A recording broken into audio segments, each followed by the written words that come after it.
Hello and good afternoon, everyone. Welcome to the new episode of X Vlog Live. I am your host, Mr. BoomStick XL, and today, ladies and gentlemen, I am here with someone who has not only the best hair in the business, but always seems to make news wherever he goes. Jeff Grubb, brother, thank you so much for hanging out. I was telling you in the green room how big of a fan I am of what you and Mike do on your show. I know that recently you have teamed up with Giant Bomb, and I used to be a huge fan of theirs in your game mess. And listen, man, I appreciate you taking an hour out of your very busy day because like we were saying moments ago, we're starting to roll into the very busy time of gaming. So I'm glad I got you early. How are you? I'm doing good. Thanks for having me on. I really appreciate it. This is something I'm looking forward to. Yeah, yeah, I'll spend an hour talking about games on a Wednesday morning. Let's do it. Well, I definitely appreciate it. Now, listen, folks, we're going to rip the band-aid off and we're going to go right into it. And before we even get started, I really got to say a big thank you to Joe Schmo on Twitter, and it's at In The Cut on Twitter. He had posted something regarding an interview that was just done with Juan Fernandez. Now, if you don't know that name, if you're not familiar with that name, you probably want to know he is the combat designer for both Hellblade 1, and now he's back at Ninja Theory on Hellblade 2. But he also spent 3 years at Playground Games working on the combat for the Fable reboot. I have a couple of quotes that I want to get into that really open up what is going on at both of these studios, and then we will, talk to Jeff and get his opinion on it. And here is the first quote from Juan Fernandez, and this one should very much excite you if you are a fan of Fable and you have high hopes for the reboot that is coming from Playground Games. And he says this: "It's been a super nice 3 years, and I think Fable is a super interesting IP. The game has incredible potential, and there's a really good team inside. It is the best thing that Playground has done in years that I've seen, and the people there have the equipment necessary." He also goes on to say, where when he's talking about where he's currently, now he's currently at Ninja Theory. He left after he likes to move around. He feels that for him, it's his creativity it gets stagnant any place more than a couple of years. So he's always looking to move on to the next bigger thing. And obviously, he's an artist and he's a creator, and we hear that more often than not. But right now, folks, he's at Ninja Theory and he's helping with the combat in Hellblade 2. And here is what he had to say: "We are raising the bar of doing more with less. We are more people than with the first Hellblade, but the quality that we are giving versus the team behind compared to similar ones, I think it's through the roof. What I like about Hellblade 2 is that it's a very unique approach. I think it's going to have an impact like Hellblade 1." Now, Jeff, I got to bring this to you. This is coming from someone that is currently working with Ninja Theory, has worked with them in the past, spent 3 years working on Fable, and obviously he's not going to dump on the game, but just Yeah. based on his long history. I mean, he worked on a game from Tequila Softworks about it was like a Metrovania game that was a side scroller about zombies, and it was my favorite Summer of Arcade game of all of them. And his history in the business is long, and he has worked on a ton of stuff. For me, as someone who thinks that both Hellblade 2 and Fable Reboot are incredibly important for Microsoft to kind of shed that we can't deliver the over-the-shoulder, third-person, story-driven, quality graphics game. When you hear what he's having to say, like, are you excited to have these games potentially shown at E3 and even more so released in the next year or two?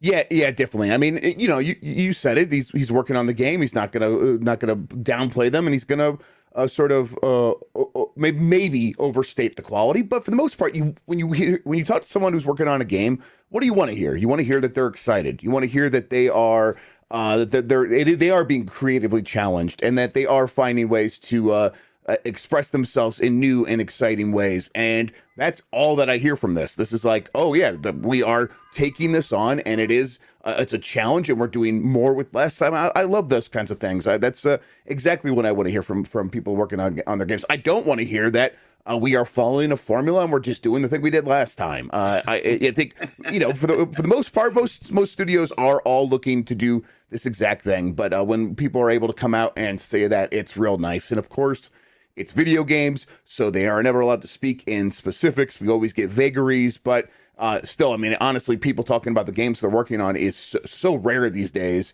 unless, they are at the very tippy top and it's like E3 marketing season, that any sort of talk about what it's like to actually be in there in the trenches and working on something is really nice. It's like a relief almost, like, oh yeah, there are human beings working on this stuff. It's nice to like hear from them. So I don't know. This does get me pretty excited. I thought that Hellblade a gameplay thing that they showed a few months back that looked real good, and I'm like, okay, more of that, please. I would like to see more of that, please. I was not the first Hellblade was not for me. I don't know if the second one will be as well, but from what they've shown, at least, I am impressed with what they are putting out there in terms of like, this is what we're going for with this game. And then as far as Fable goes, I don't know. To me, Playground is sort of one of those gilded studios that kind of can do no wrong until they do something wrong. And maybe this is a genre that will be challenging because it's something new to them. But for the most part, I bet that there's a lot of people who have always wanted to make this exact game and are coming in hot, ready to make it happen. Yeah, I think that these games, remember both of the, these studios were announced in 2018 during Phil Spencer's E3 delivery, and we have been waiting to see. And we kind of all knew then that it was going to take years for these games to be delivered. I mean, that's just the way game development. If you want a quality game, if you look at like Sony, for instance.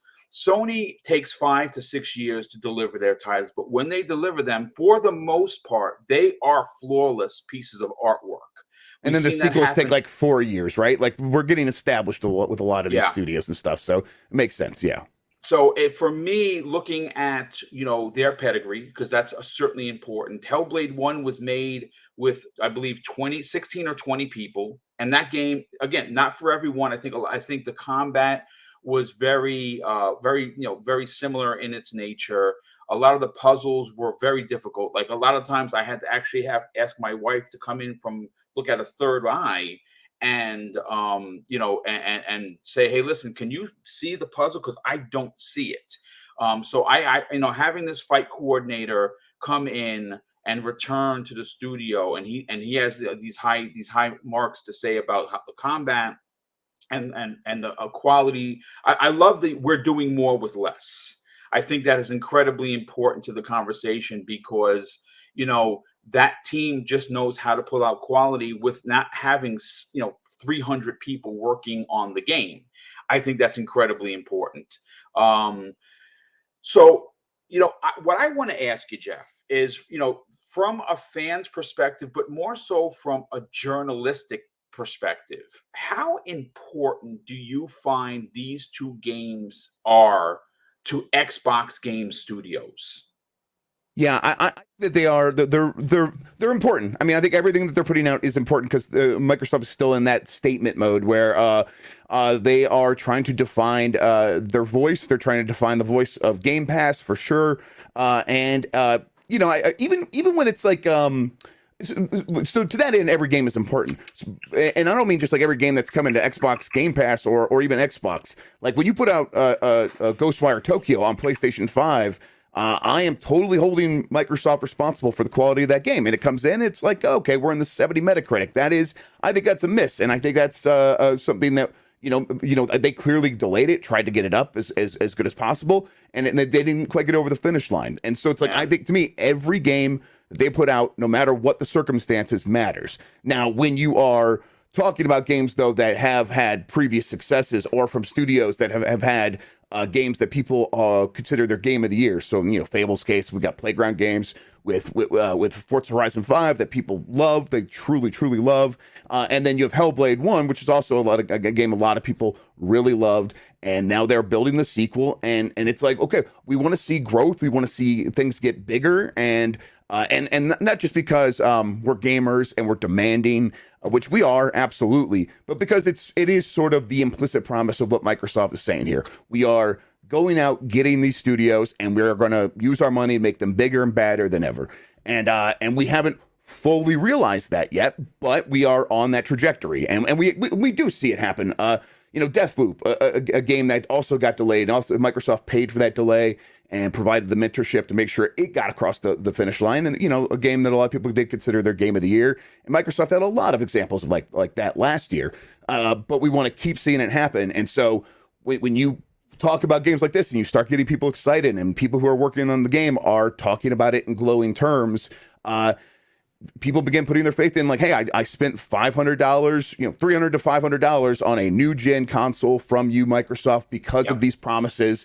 I really do want most games that you're putting out to hit with me, because I've made an investment in you. Now it's time to show that you're making an investment in your games. Yeah. And I think that they've, for the most part, have successfully done that. But there's a lot of studios, and we need to see a bigger sort of body of work, because there's a lot of studios, and you want to see that every studio is moving in that bigger and badder direction. Badder, of course, in the the badass. Yes, term, absolutely. Yes. Okay, so listen, I'm going to be honest with you. Based on what we've seen, and we've seen Hellblade a couple of times. The first one was the trailer, back at the Game Awards. I believe it was 2019, right? That's when we saw it, and everyone was blown away.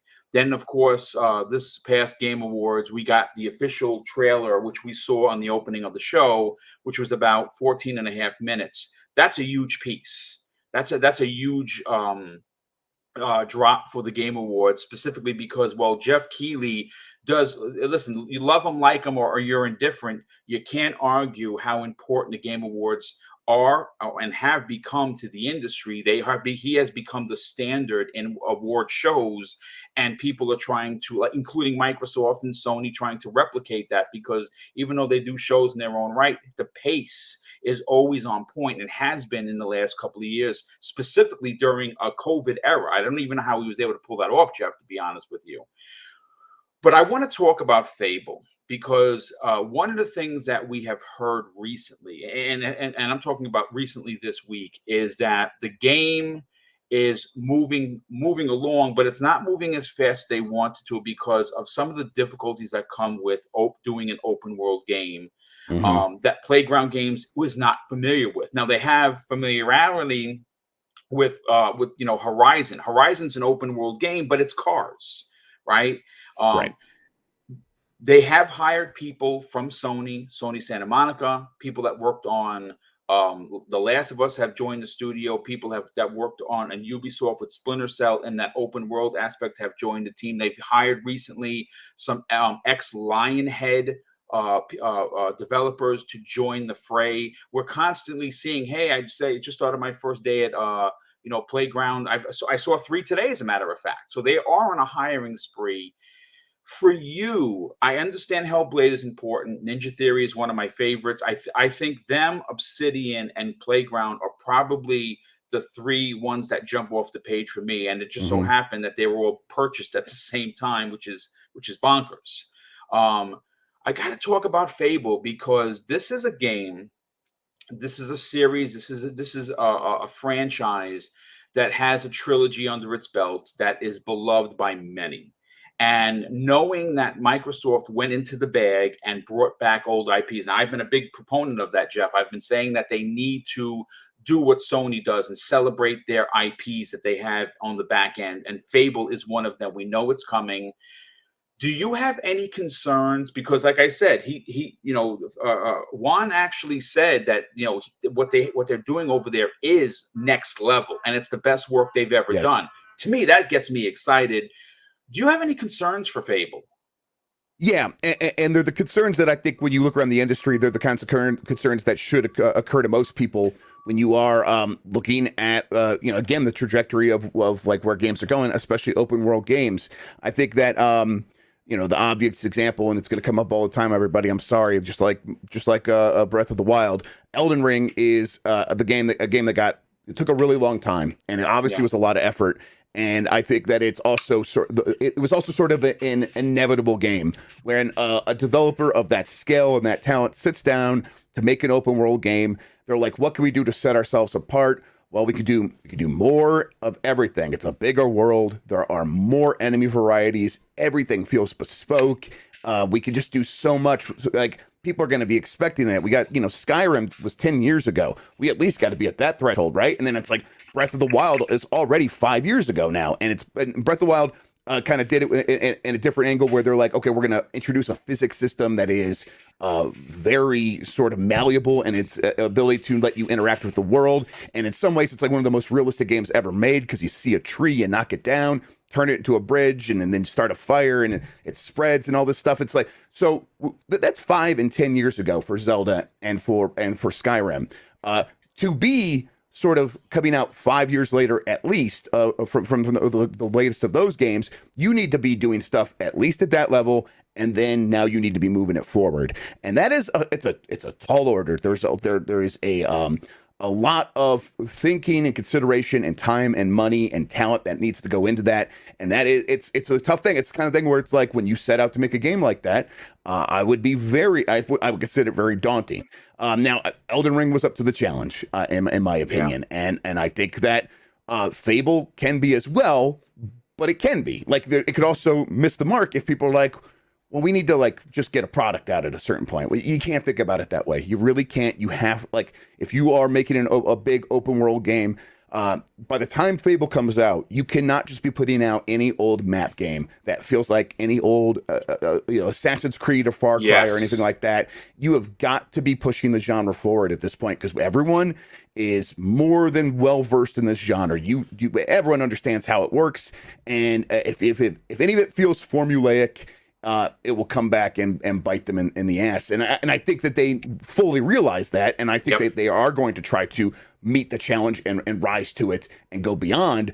But that is something that they have to commit to. And that is probably almost certainly why it's going to take a little bit longer, because they are going to have to get to those certain levels, the certain thresholds that we've already had with these games. And now they need to figure out what the genre is going to look like in the future. And they have to be part of defining that. And I don't envy that task. It's something that I would struggle with. But I don't make games that, they do. And I think they're very good at it. So I have faith in their ability to pull that off. You know what? I'll say this, Jeff. I got, again, when you talk about Xbox, hard not to talk about PlayStation. It's that their direct competitor, especially when you start talking about games that you see on the screen in front of you. What I am hoping for is a similar track to what we saw with Guerrilla Games. Now, Guerrilla Games notoriously has always been known for Killzone. Not a great first-person shooter, not at all. The first one was riddled with controversy because they showed a very, very different game, and then they put out a very, very different game. And for me, they never really hit, right? But man, this is the team that brought us Horizon Zero Dawn, one of my favorite new IPs for PlayStation. I'll come out and say it again. Forbidden West didn't hit with me because of the bugs. It bothered me so much, especially with the hitboxes on the enemies, as well as the jumping to my death by accident over 20 times in a particular tree scenario, that I was just like, I can't do this. And I jumped into Elden Ring, and 172 in level, and I'm 100 hours in, and I'm not a Souls guy at all. But this game grabbed me. Oh yeah. But bringing it back, Playground Games, their talent is on display, and we saw it last year. Horizon 5 just was a masterpiece. I would even dare say that for me as a racing fan, it's up there with the Burnout 3s and the Most Wanted of the world, and they have taken it to another level. I have a strong suspicion that they are going to deliver. But I think, Jeff, and I think you clarified it, but I'll ask again. Fable is a game that, in my opinion, cannot be rushed. This is Yes. you're reintroducing millions to this new franchise. It has to hit. There cannot be controversy. There cannot be, like, Horizon, as great as great looking as Forbidden West is. The game was marred in controversy with bugs, and then it got stomped by Elden Ring, right? So there's no need to rush it. If this game has to take another year and not release until 2024, let's just say, are you okay with that, Jeff? Yeah, absolutely. I think that 2023, it has the benefit of having a lot of stuff that they were planning to release. Now, I am of the mind that many of those games could slip to 2024. That is totally possible, and they could be in a situation that they're in this year where it's lighter. They got the Forza Motorsport 8 and Redfall and Starfield.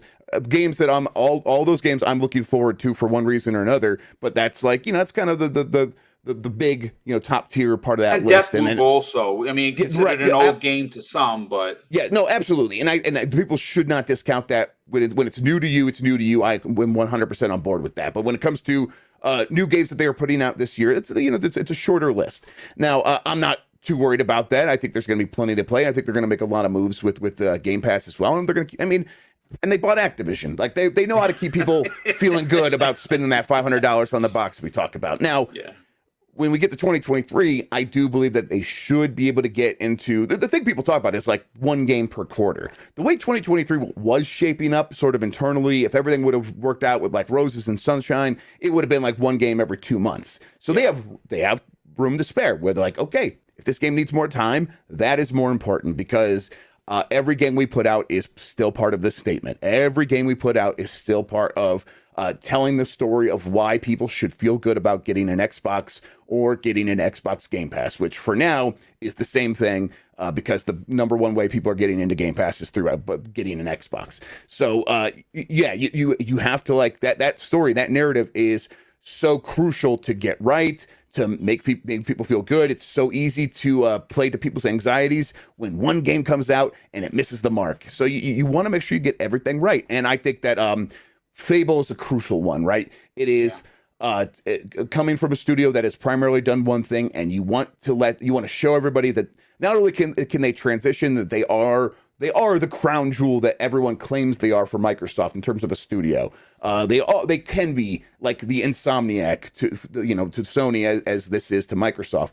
And so give them time, let them figure it out. And it is such a tough genre in terms of development that you also want to give them the room to experiment. I mean, it's happened with all of these games, right? I mean, Skyrim took a long time to come out, and then Breath of the Wild got completely reworked. It was going to be one thing, and then halfway through development, they're like, we started messing around with this stuff, with this physics stuff. We were going to have to like actually remake this game and delay it a couple years. Sorry, everybody. And everyone looks around like, what are you doing? This is terrible. What do you mean you're completely reworking the game? It's the right decision in the end. And if that's what Bethesda does, if that's what Nintendo does, if that's what From Software is doing with taking it's time to get Elden Ring out, you have to be willing to do that as well. And show us that while everyone believes that Game Pass is just a content farm where they just need content out there to keep people happy, that's not really the case. It just turns out making games is difficult. So when people put stuff out, you're going to be there. You're going to be there to give them a soft landing if they need a place to go. But when it comes to your games, the thing that you are most concerned with is getting it right. And I think that they are on that path. And so, yeah, if it takes to 2024 to get it right, and that is way more worth it than just getting another name on a list. Yeah, no, I absolutely agree. And like I said, it's for me anyway. It's a franchise that is being remade, and I want it to be right. I want it to be one of those games that lives on past its initial release with expansions and things to keep people coming back to the world and exploring. That's the one thing about Elden Ring. Like, even as and I hope, I don't want to say that I want it to be hard like Elden Ring, because Elden Ring is difficult. I know some Souls traditionists are like, yeah, boom, you don't know what you're missing because Souls is much harder. I'm glad that it is what it is, but the discoverability of Elden Ring is something I want to see come to Absolutely. Fable because I want to be able to be excited looking around the next corner. But listen, great way to open up the show. I love talking Fable. I love talking Hellblade. But I would like to get into, Jeff, is look, last year's E3. And again, this is just my opinion. Please, if you agree or you disagree, it's perfectly okay. I thought, and now mind you, I've only been covering the game industry as a content creator for 4 years. So I haven't been doing it a very long time. I've always watched it from the eyes of a fan. And last year was, in my opinion, probably Microsoft's best show in a decade, potentially more. Easily one of the best ones. They had banger after banger after banger. The show pace was just rocket solid. And now, COVID, it's still a thing, right? Development is still hard, folks. People are not hanging. The studio development isn't as what it used to be, and I would imagine show production has restrictions as well. But they pulled that off during a very, very difficult time. So now we got to talk about how do they reproduce magic again. And one of the things that we're all wondering is, what are they going to show?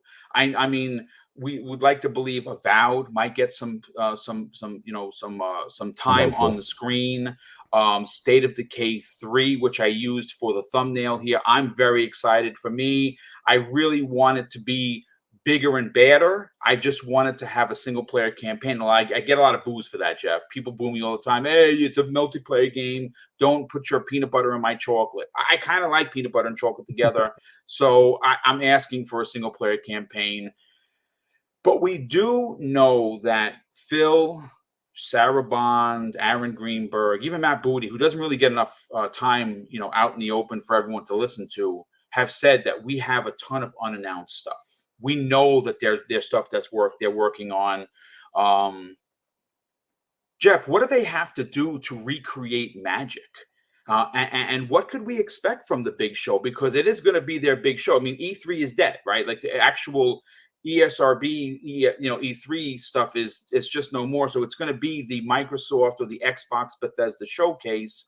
And still happen during. So, I mean, I'm always going to call it E3. That's just because it's same here. Old school. It's always going to be E3 because it's June, right? Even though it's not E3.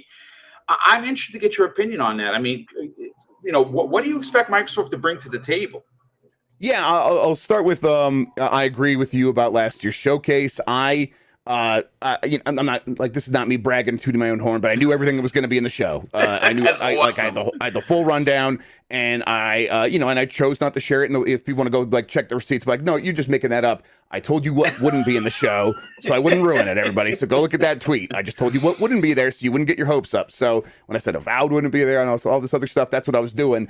And I was trying to keep you're going to find out it anyhow. So I didn't want to be the one spoiling it necessarily. But I bring that up to say, I knew what was going to be in it, and I thought the show was very, very good and entertaining. And it didn't matter. I had it all spoiled for me, and yet I was still enthralled because I'm sitting there oh, this is just, it doesn't matter if you know what's coming, if you put on a good show with good pacing, and you tell people why these games are important, and you make and you present them as these are important and you should care about them. It's a tough thing to pull off, and a lot of that comes down to understanding that if it's the first time you're ever showing a game, it is okay to show it as a CGI trailer, whatever they want, or in-game cinematic, whatever you want to use. But then when you have gameplay, show it. And I think what it came down to is they were hard on themselves. What I heard internally was they were trying to put this show together, and anytime that they wanted to rely on CGI, Phil Spencer was like, we cannot overdo that. The line that stuck out to me was him saying to the people internally at this meeting, Sony keeps coming with Game of the Year, so we have another CGI trailer, and him being very, very frustrated by that. And that frustration showing off in the end product of how can we best present this? How can we edit this in such a way that it is the best possible showcase? And I think if they continue to be hard on themselves, They will come out of the come out of the furnace or whatever a little bit more hardened and a little bit better, and they can build on what they did last year, and I think they will. In terms of what will actually be in the show, they're putting the show together now. I haven't heard this year's lineup.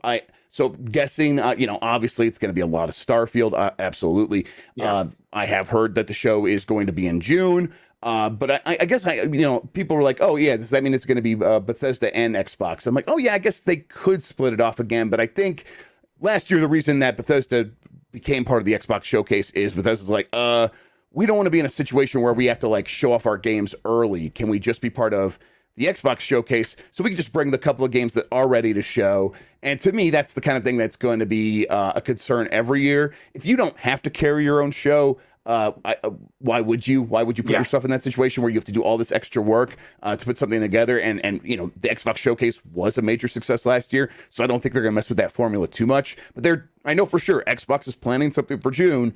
They're asking around, trying to get big games in there, and I think that if that's the case, Starfield's the anchor. You're going to show a ton of gameplay. This is going to be its coming out party. It's going to be coming out into society as a debutante or whatever. And we're going and so you're going to spend a lot of time on that. What sort of hovers around it? It's going to be any one of a number of the games that we know already exist for the most part, and then I'm sure they'll have some surprises. But yeah, I think Avowed is one that could easily show up there. I'm still of the mind that yeah, I know Perfect Dark sounds like it's in trouble, but maybe it could still end up here. They might want to just show signs of life or something like that. And I think that Fable is probably unlikely because I think they will want to give we're just coming off Forza Horizon, right? So it's like, is Fable going to pop up here? Probably not. But Hellblade 2 seems very likely that it'll get another chance to pop off here, because I know it was just 6 months from at that point it'll be like about 6 months since we saw the gameplay reveal at the Game Awards, but I still think they will want to continue picking up that marketing and be like, this is a big game you got to care about, big game you got to care about. But yeah, and then it's going to come down to the surprises, right? Giving us updates on games we already know about is crucial, and that'll be sort of the backbone of the show. And if Starfield looks good, everyone's going to come out of that show feeling pretty good, right? But in terms of putting it over the top, you got to surprise us at some point. And Microsoft's going to have a lot of games at this point of this E3 that they have already announced but haven't released yet. And that's a tough situation to be in when when you want to also then announce new games, because at a certain point people will be like, well, you haven't even released Fable and Avowed and Perfect Dark and all these other games and this whole list of games, and now you want us to get excited about more stuff that you're promising. But I still think for an E3 environment, you want to come in strong, and you do want to say, hey, we are still looking forward to the future. And Microsoft is not Sony and Nintendo doing a state of play every couple of months, and they're not doing Nintendo Directs every couple of months. They've got one big showcase per year, and I think it's worked out for them really well last year. It's going to be a year now, and you showed up at the Game Awards a little bit, but now it's a whole year since your last big showcase.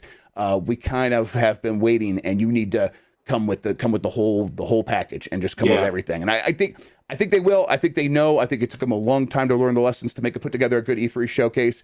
But they seemed to learn them last year, and I think they could build on it for this year. Yeah, I like what you're putting down, and I agree with you. I listen. You're right. A lot of people dig the constant Sony state of play 20 minutes, right? You get in, get a game. Loved what they did with Harry Potter. We got a chance to see what Hogwarts. I keep calling Harry Potter. Hogwarts Legacy. That game looks amazing. And the fact that you're going to be able to, it's a game I think people are going to replay 4 times because everyone's going to want to do all the houses. So every time you do something different, it's logistically going to change the story. I think that if the game turns out the way I think it's going to turn out, it's going to be in the Game of the Year conversation because it's such a popular IP.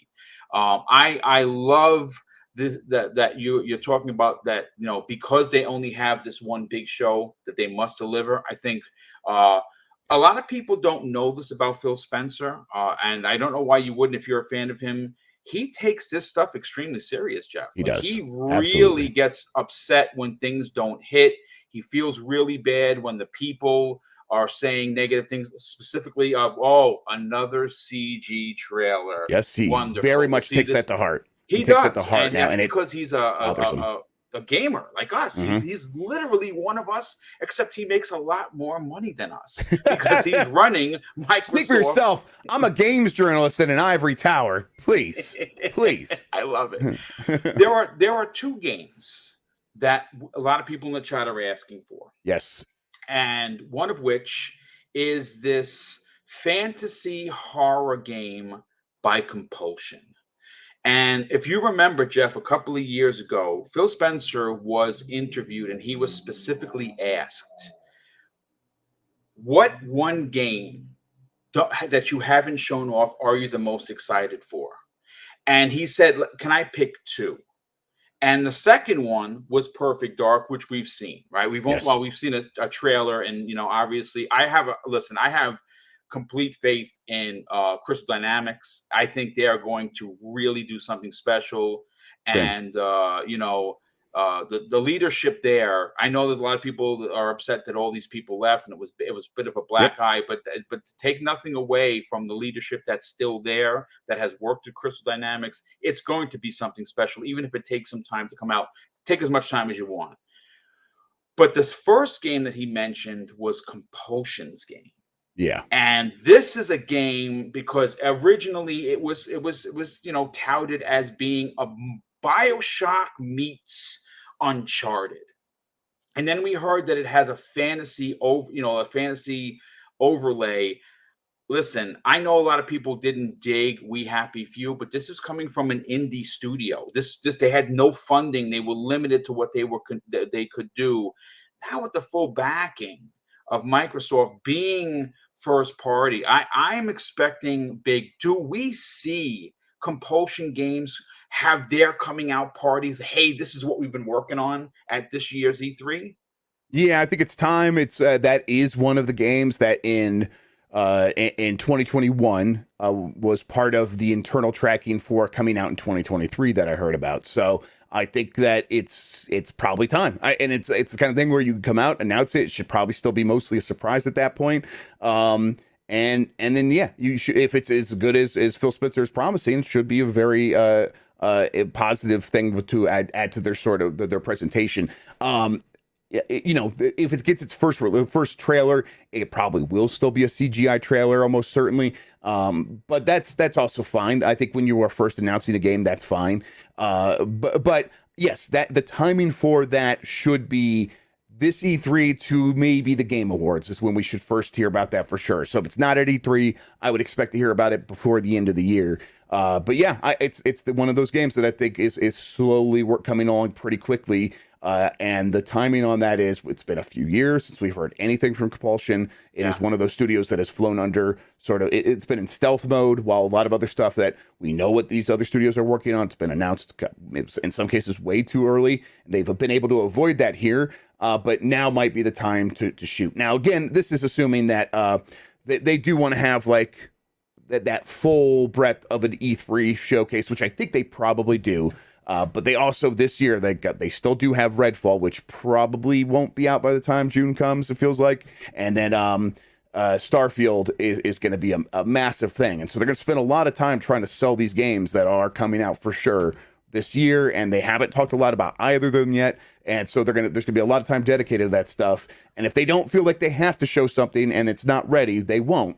And in that case, I do think the Compulsion's game could slip into later this year in terms of getting announced. But it's awesome. Imminent. It's imminent.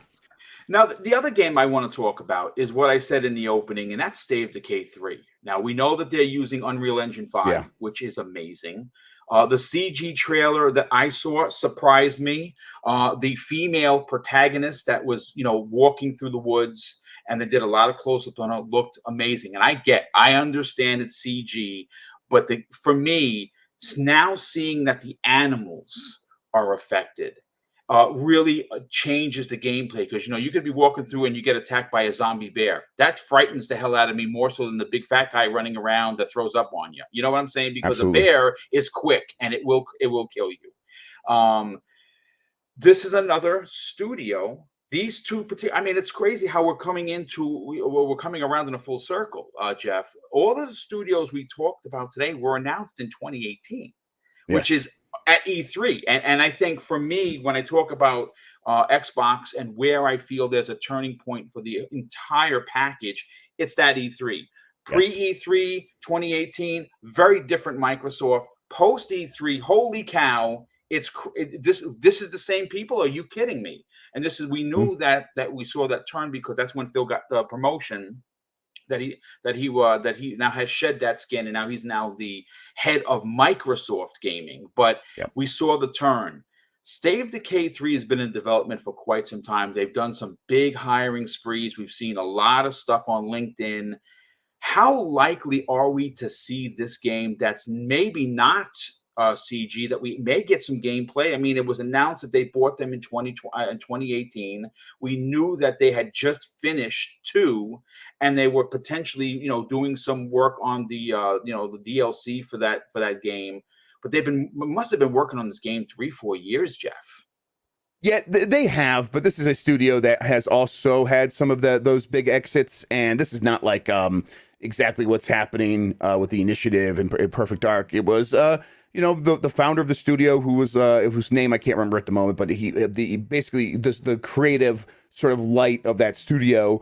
He left to start his own thing. It's a new studio that's like actually completely remote, and it attracted a lot of talent from the studio. So he brought some like key people with them, and a lot of people are very excited about what's going on over there. Now, I remember when this happened, the people who were left at the studio working on State of Decay 3, they were feeling very defiant. Like, okay, so we're getting left with this, and you're gonna go get out of here. Well, you know what? We are going to promise to ourselves that we're going to make State of Decay 3 as good as possible and as great as possible.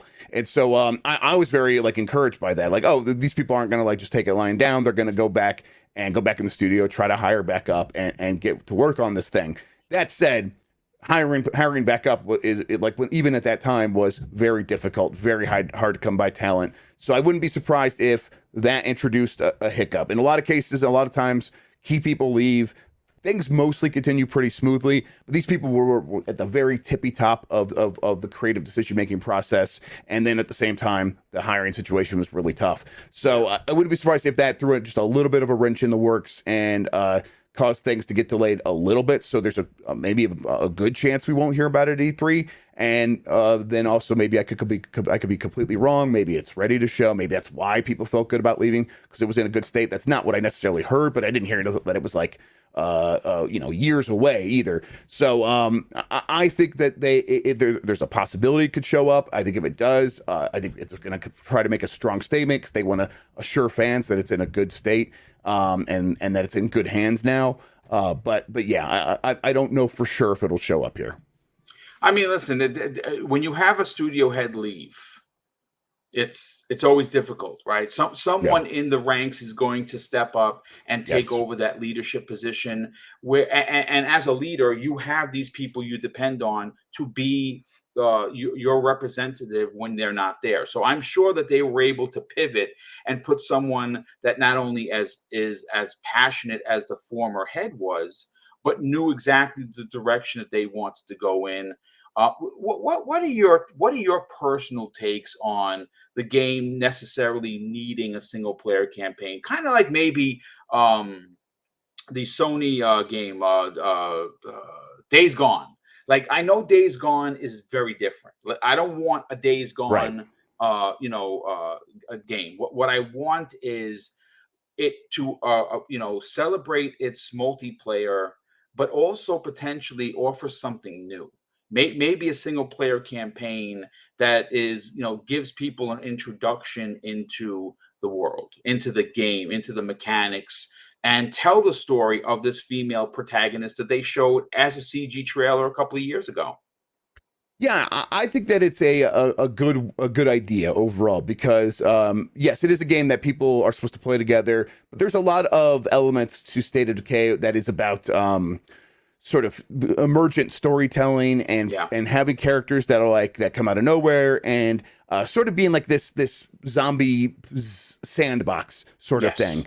And I think that there's a lot of room to enable like a single player to come out and basically do that same sort of storytelling on their own and letting people have more control over the sandbox and sort of what happens. And I think that if they want to build a campaign sort of around encouraging people to mess around with that sort of emergent gameplay, that they could see big dividends from like trying to encourage that sort of thing. I also I understand when the people will come back to you and say, oh yeah, I've always played this multiplayer. It is the way it was obviously intended to be played, and they shouldn't change that. I get that. But I'm someone who's like also is like, okay, I want to mess around with these sandbox elements, and I want to tell my own stories, and I want to see like what I can make emerge, and then I want to just go. My multiplayer at that point would be like then taking my experience and go telling my friends, oh, this is what happened to me. I did this, and then this happened, and what happened to you when you were playing and stuff like that. I think that is just as valid as actually having cooperative multiplayer happening at the same time. But I don't know. At the end, it's going to come down to what the development team thinks is best for the game. And I think these days, a single player campaign makes a lot of sense as long as it's not taking too much resources away from the multiplayer core that people have come to know and love, which, my understanding would be like Microsoft has the resources to enable both, right? So why not get both? Well, one of the things that I love about Microsoft is that it's safe to assume that when they do stuff multiplayer, it's going to hit, and they're good. They're really good at it. What's been some questionable development choices in past years that a lot of people are asking and hoping for is more single player content. See, because I'm a lot older than a lot of people in the chat, I'm going to be 52 this year, right? So I come from an era where it really was only single player games. And I'm a little selfish like that. As much as I love Titanfall, as much as I enjoyed The Division and Destiny playing multiplayer, I do like sitting back and playing a game like Senua's Saga or Hellblade 1, for instance. I like me being invested in the character. And State of Decay, when I put 60 hours into into State of Decay 2, which I absolutely love, Jeff, but I only played that single player. Like I literally spent 60 hours by myself and quite enjoyed it. Yep. And I'm hoping that they make something that is as stout, if you will, as what we expect them to deliver multiplayer. I would really love to see the world open up because it is a world filled with lore that we don't know about. So I hope that in fact happens. But Jeff, you said that they were going around and speaking to get big games in there. Now, I would imagine that, yes, they are talking internally, but E3, as we know, is also celebrated by big third-party deals that Microsoft has the potential to do. And, we've seen Sony continue money-hatting, these games. And, to be honest with you, I'm not saying that Microsoft should follow suit. I'm saying that, have you maybe heard any big third-party games being on the Microsoft stage? Not confirmed yet. It's just talks so far, and I think a lot of third parties are they're considering it. But the thing that is difficult for both Sony and Microsoft is that the third parties are very good at speaking to the audience that owns PlayStation and Xboxes. They don't feel a need to necessarily get to be a small part of a bigger show. They could be the big thing in a smaller show, and when they do so, they know that the people who own Xboxes and who own PlayStations will show up and watch and be very easy to reach out to. That is different for Nintendo. Nintendo is very good at speaking to its audience. Very few other companies are good at that. So when you have a game like I remember Apex Legends was coming out, and they're like, we really want to get in a direct because we don't know how to talk to a Nintendo audience otherwise, and that's why Nintendo Directs always seem to have that energy of like, oh man, a lot of people came together for this show and like try to get their stuff in there. That's pretty good. And that's why State of Play sometimes come up short because a lot of studios are like, we're fine. We'll announce it on our own time. I do think that will continue to be a problem for this E3 in terms of third party only. I think if it comes to like first party and worldwide publishing stuff, Microsoft's going to have a pretty easy time of filling up an hour and a half. But I do think they want to try to get like I think if they could have like got like Dead Space or whatever last year, they would have happily done that. And then and they're probably looking for that sort of range of game this year. But there's probably not a ton to choose from. Is probably going to be the big issue. Yeah. A lot of the stuff has released. We don't know. A lot of the stuff has been delayed publicly from a lot of these companies. So you might use the pickings may be slim, so to speak. Yes, I think so. And you know something, I'm going to be honest with you. I'm not saying I'm happy that there's delays. Of course, nobody likes delays, but to be honest with you, if Microsoft's show is steamrolled by their own first party, and it's a real coming out party for their internal studios, I'm going to be very happy because we get a chance to see what's coming out this year. Which Redfall is just something that a lot of people take with that compressed video that leaked. Trust me, that's not the game. This is the same team that brought you Deathloop and Dishonored 1 and 2 and Prey. They're an amazing studio. They're going to deliver Redfall. Redfall is going to be another cult classic, so don't go based on that. Have you heard any rumblings of that? Because I think you said it earlier. It's supposed to come out in the summer. I don't know if it does. I don't We think. would have seen something by now, right? I mean, Yeah. it's March. It's spring. Like in the last couple of days, became spring. So we are a couple months away from summer beginning. Now, of course, summer can mean late summer, and I think it probably always meant late summer. But even in that case, I think we would have seen gameplay at like the Game Awards if it was really coming like 6 months later, right? Even for like a Bethesda published game, even for like a studio that is like maybe looking to the model of Bethesda game studios, we are rapidly approaching the point where like a 6 month marketing time frame would still make sense for summer. Now maybe it'll like pop off at any second, but I think it's the kind of game that they're like, okay, it's close. Are we ready? Can we show something? No, let's just wait a little bit longer when we come out. We want to have that release date. We want to have all the information for people. Let's just wait until we're sure. And it could bounce into fall, and it would just not be that big of a deal because it's still going to be this fiscal year. It's still not going to be that long of a wait. Yeah. This year's already flying by. And then they have another strong holiday of Forza Motorsport, Redfall, Starfield. You just place those games every 2 months or so through the end of this year, or every month and a half throughout the end of this year. Or if you have to stack them up like you did like Forza and Halo, you do that too. It's Game Pass. These things aren't really competing in the same way that they used to, so you could do that.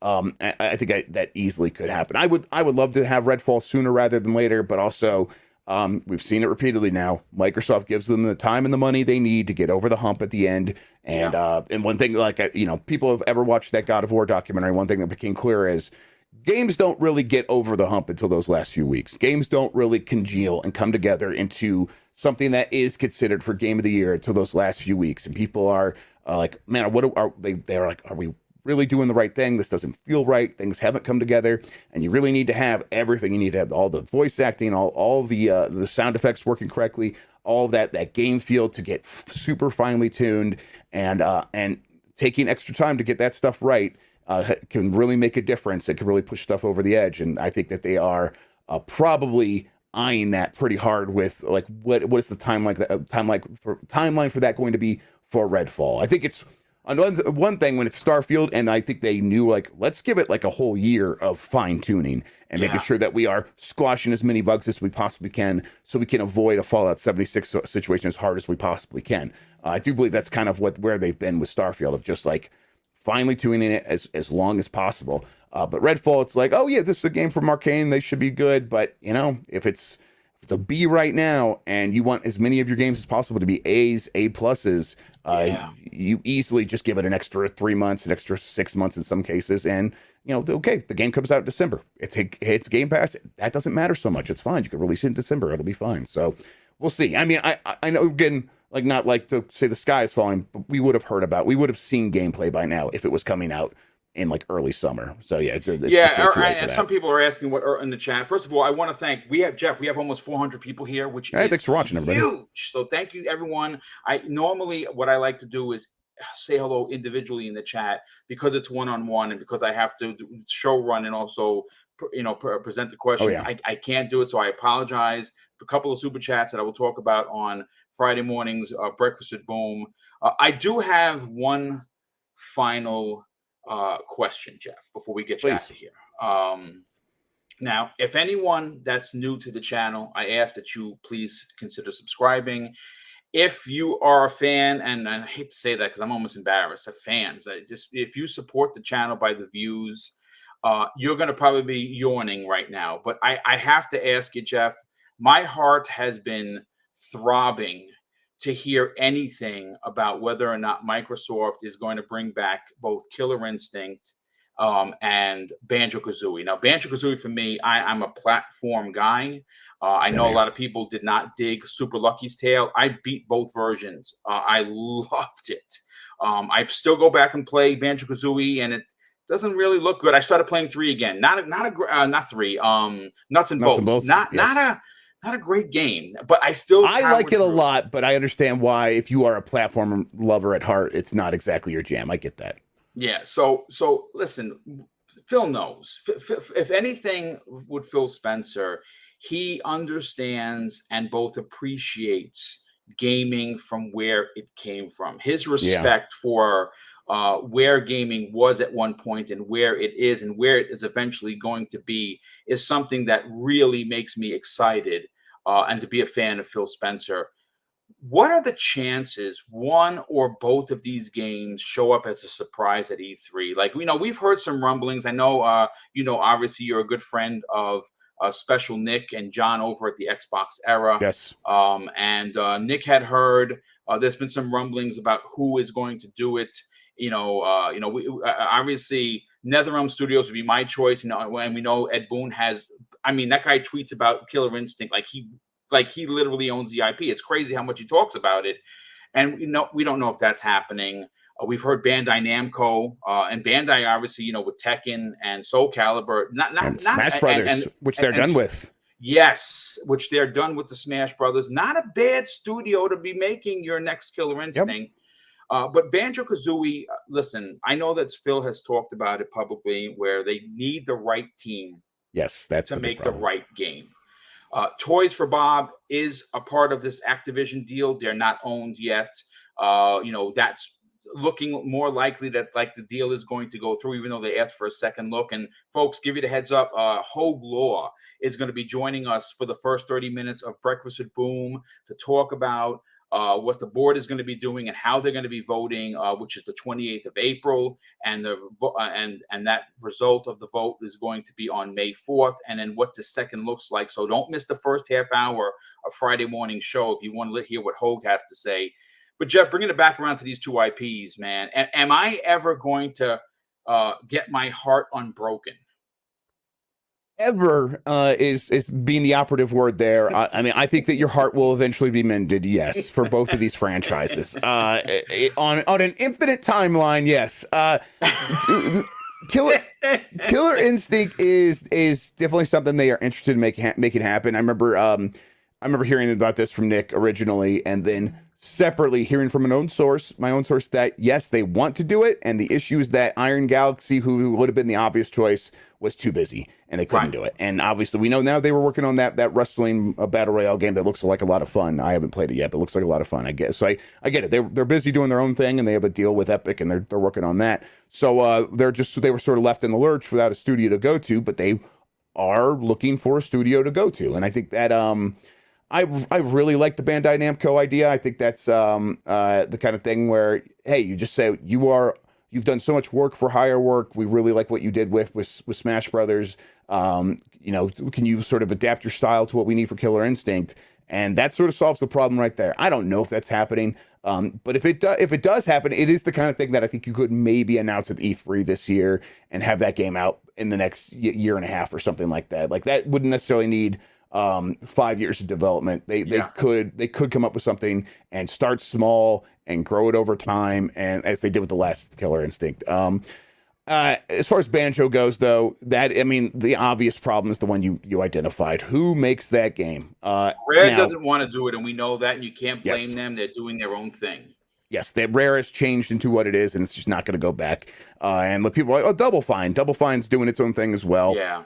I think that Toys for Bob does make a lot of sense. I think that the likely thing to happen there is if they haven't found a studio by the time that Toys for Bob and Activision are settled in internally, first everyone will have to recognize that these are separate entities in terms of like how they are going to operate. And like I think I'll probably talk about this on Grub Snacks tomorrow, but because I don't think I got into too far into it in a previous episode, even though it's info I've had for a while. It's going to be very difficult for like someone from a Microsoft game studio to move over, even or like a Bethesda game studio to move over to Activision, because they count things different, or like the accounting is different. Everything, it's going to be like a big headache, and it's not, and like your seniority won't transfer in any obvious way.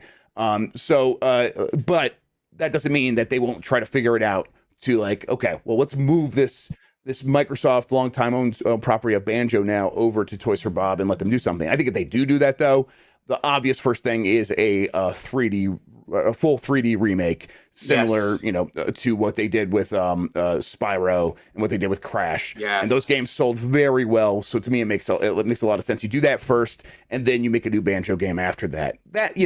If they do find a studio before this stuff gets settled, though, and that's possible. The Super Lucky's Tale, I can't remember the name of that studio. I almost would be like Playful. Yeah, that's right. The one I would have went to, Jeff, and I'm very surprised they haven't, is Playtonic. Like Playtonic, as you know, is like 90% of the staff. They're all ex-Rare guys. They all developers, guys and gals, and they worked on Banjo Kazooie. I know that it's tough. Microsoft, they're a little gun shy when it comes to, let's take a first party IP, gave it to a third party developer, and look what happened with Iron Galaxy. Perfect example. Yep. They're hung up doing something for Epic, and now there's no one to make a game, so they don't own them. Yep. And it's like, that's the reason that they are investing in buying so many studios, so they can count on what is going to come down the pipeline. And yeah, so, but, that being said, like sometimes you are going to have to partner with these studios and make this stuff work. And I think Banjo might be just the right IP to sort of try to finagle that and make that happen. Now, again, studios are already so busy. Studios are in such high demand. The reason they're all getting bought up is because it's the talent at these studios is worth a lot of money to a lot of people. So that is why something like Iron Galaxy does end up working on their own thing, because they were able to get a really great deal from Epic and make that happen on their own terms. And maybe that's something that's difficult for Microsoft to keep up with. So I think the most likely scenario with Banjo is in a couple years, we will hear something is happening with one of those great 3D platforming studios that Activision is bringing. That Activision was basically ignoring and abusing by putting them on Call of Duty or whatever. So let's rescuing them, letting them make a Banjo game. Everyone wins. Everyone feels good about that. I think that is the eventual outcome here, but that's going to take a few years. Yeah, I like, what I like is what you said about the remake. I would love to see Banjo 1 potentially receive, like you said, with Crash. The Crash remake was incredible. The Spyro remake was incredible. And you talk about remakes, you got to talk about Resident Evil 2, right? Capcom put out, I literally moved up as, for me, my top 5 number 1 game was Resident 2, 98. It has now been replaced with Resident 2, 19, and Resident 2, 98 being second, because that's my favorite franchise. Yeah. Banjo-Kazooie is an IP that deserves that kind of love and attention and care. And Toys for Bob is a very talented platform team. And even if it takes a couple of years, just get it done. Men Boom's heart. If anyone's listening from Microsoft, please, for the love of Joe, I need this game in my life. But Jeff, that is our hour, brother. Thank you so much for being here. Absolutely. I promise to get you in and out. I want you to do me a favor before we close out and you see the credits rolling. You got to sell your brand. You got to tell everyone where they can reach out to Jeff Grubb on social media. But more importantly, what live content are you doing weekly? And where could people actually catch the show live at Giant Bomb? How do they do that? Yeah, so actually, I've been doing the show for a while now, called Grub Snacks. Yes. It was locked behind a paywall for a while. Now you could watch the show live as it happens, the full thing on Twitch, twitch.tv/giantbomb. But if you want to interact, if you want to ask questions, if you want to get your question read, Most of them do, even though a lot come in. They're like most of the show spent on answering questions. You got to go to giantbomb.com/premium, sign up and stuff, and get in there, become a member. There's a ton of content over there. You should definitely do it. But yeah, if you want to like keep up with everything I'm doing, a great way to do it is actually not even like Twitter, discord.gg/game mess. We got the game mess where we try to keep track of what's happening in gaming, try to keep track of what is coming up in terms of announcements as E3 continues to disintegrate before our very eyes. Try to like do our best to like keep everybody like feeling good about understanding where they need to be to see the next big announcement. But it's also a great community. We have hundreds of members, people hanging out all the time. We have game nights all the time. We play Halo like once a week. We play Mario Kart once per week. It's a great way to, and I'm in there, and all this stuff gets posted whenever I post it live. So it's like, if you want to be part of like the community that we're building, and we're trying to make it even bigger and better. I'm moving over close to Mike. Actually, we're gonna be moving close. I'm gonna be like kind of like an hour away. So like once a month, we're gonna start doing like stuff in person. I'm gonna build a studio in my new basement and stuff. So I'm really looking forward to that. So if you want to be a part of that from the ground level as we continue to build Game Mess, just head over to discord.gg/Game Mess. Well, thank you so much, and definitely man. appreciate you being a part of this. Obviously, once E3 has come and gone, if you would like an invitation back so we can kind of discuss what exactly happened, we'll bring you back on XVlog. I do like this one-on-one format. I know that a lot of people threw some super chats in. Trust me, they didn't fall on deaf ears. I will get to them and talk about them tomorrow. On Friday mornings, Breakfast at Boom. I want to thank the near 400 people we had here, and of course, the support that comes in obviously allows Mrs. BoomStick and I to do the giveaways, and that happens through channel membership and super chats, and we want to thank you so much for that. But of course, I'm going to close out the show with something that is important to me, folks. Hopefully one day it'll be important to you. And that's something that our dad taught us when we were kids, and he said, son, treat others how you want to be treated, and also it doesn't cost anything to be nice. You live by those rules, and I can guarantee you're going to have an awesome day. So take care, everyone, and we'll see you next week on the newest episode of XVlog Live.